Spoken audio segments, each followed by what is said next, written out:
আসসালামু আলাইকুম ওয়া রাহমাতুল্লাহি ওয়া বারাকাতুহু। আমরা আল্লাহ তাআলা শুকরিয়া আদায় করছি যে আল্লাহ তাআলা দয়া করে এমন একটি পরিবেশ আমাদের কিনে দিয়েছেন যে আল্লামা সাঈদীর শাহাদাতের পরে আমরা ঢাকায় একটি জানাজা করতে পারিনি, কিন্তু তার স্মরণ সভা আজকে রাজধানী ঢাকা থেকে করার তৌফিক সুযোগ আল্লাহ আমাদেরকে দিয়েছেন। আমরা আজকে এমন একজন মানুষের আলোচনা শোনার জন্য এসেছি, আর একজন লেখকের লেখার মোড়ক উন্মোচন অনুষ্ঠানে আমরা এসেছি। আসলে সন্তান হিসেবে তার ব্যাপারে কথা বলা আমার জন্য খুবই কষ্টের, বেদনার। আমার সামনে এখানে অনেক বিদগ্ধ মানুষ আছেন, ওলামায়ে কেরাম আছেন, তাদের সামনেও কথা বলা আমার জন্য খুবই কষ্টের। তারপরেও আমার ভাই মাসুম বিল্লাহ এখানে আমাকে ডেকেছেন, সম্মানিত লেখক আমন্ত্রণ জানিয়েছেন, আমি আপনাদের সামনে হাজির হয়েছি। কিছু কথা নিশ্চয়ই বলবো ইনশাআল্লাহ। প্রিয় ভাইরা, 2010 সালের 29শে জুন আল্লামা সাঈদীকে গ্রেপ্তার করা হয়েছিল। গ্রেপ্তার করা হয়েছিল কোন মামলা নিশ্চয়ই আপনাদের স্মরণ আছে? স্মরণ আছে?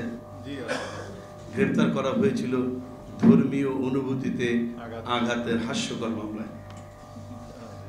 বিচার করেছে কোথায়? ধর্মীয় অনুভূতির আঘাতের মামলা বিচার করেছে? বিচার করেনি। ওই মামলা ওইভাবেই আছে। বিচার করেছে তথাকথিত যুদ্ধাপরাধ মামলায়। আল্লামা সাঈদীকে যুদ্ধাপরাধ মামলায় গ্রেপ্তার করার মতো কোনো এভিডেন্স সরকারের কাছে কোনো ছিল না, কোনো সুযোগও ছিল না। কিন্তু আল্লামা সাঈদীকে তো আটকাতে হবে। তো কিভাবে আটকাবে? তারা ধর্মীয় অনুভূতিতে আঘাতের একটা মিথ্যা মামলা, হাস্যকর মামলা নিয়ে আসলো ওই মানুষের বিরুদ্ধে যে মানুষ 50টি বছর পৃথিবীর 52টি দেশে মানুষকে কোরআনের দাওয়াত শুনিয়েছেন, যে মানুষের হাত ধরে পৃথিবীব্যাপী সহস্রাধিক বিধর্মী ইসলাম ধর্ম গ্রহণ করেছে, তেমন একটি মানুষের বিরুদ্ধে তারা অভিযোগ করেছে ধর্মীয় অনুভূতিতে আঘাতের। আর মামলা করলো কে? ওই খুনি হাসিনার 5 আটা গোলাম, তরিকত ফেডারেশনের তথাকথিত ভুয়া পীর নজিবুল বশর মাইজভান্ডারী এবং চাঁদপুরের এক চাঁদপুরি, আমার তার পুরো নামটা মনে নেই, আব্দুল আওয়াল চাঁদপুরি। এদের মাধ্যমে তারা মামলা করল। বিনিময়ে তারা কি পেল? ওই ভুয়া মাইজভান্ডারী আওয়ামী লীগের নমিনেশন পেয়ে এমপি নির্বাচিত হলো, আর ওই আর এক ভণ্ড আউয়াল চাঁদপুরি তার দলের সরকারি বিভিন্ন সুযোগ সুবিধা তিনি পেলেন।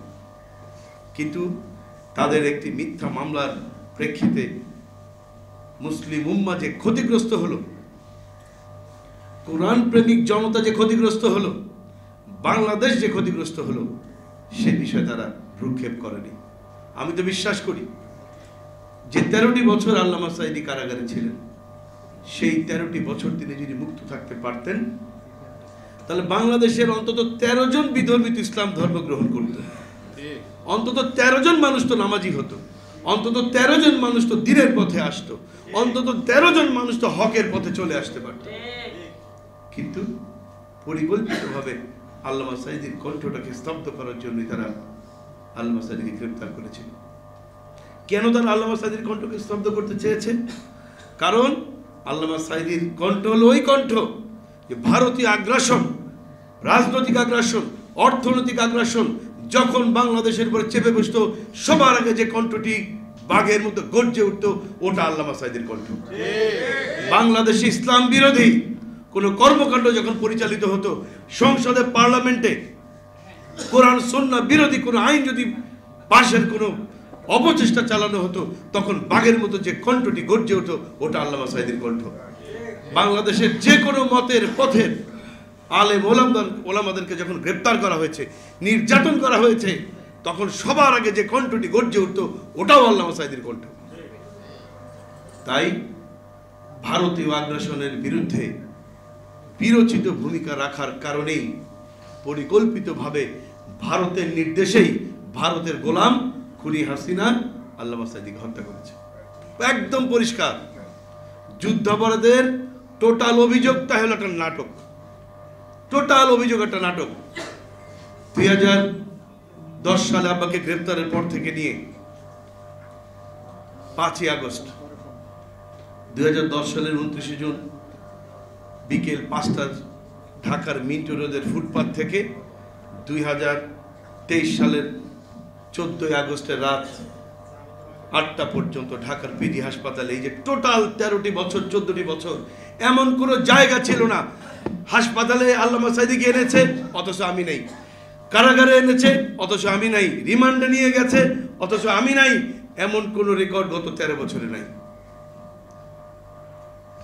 তারা আল্লামা সাঈদীকে নানাভাবে কষ্ট দেওয়ার চেষ্টা করেছে। এই যে বিচার প্রক্রিয়াটা, এটি ছিল নাটক। আমার সম্মানিত লেখক ইঞ্জিনিয়ার মাইনুদ্দিন ভাই তিনি কিছু এখানে উল্লেখ করেছেন। এত কথা, এত ইতিহাস বলে বোঝানোর মতো সময় তো এখন এখানে নেই। দুটি কথা বলি, যে দুটি কথা সম্মানিত লেখক তার বইয়ের মধ্যে এনেছেন।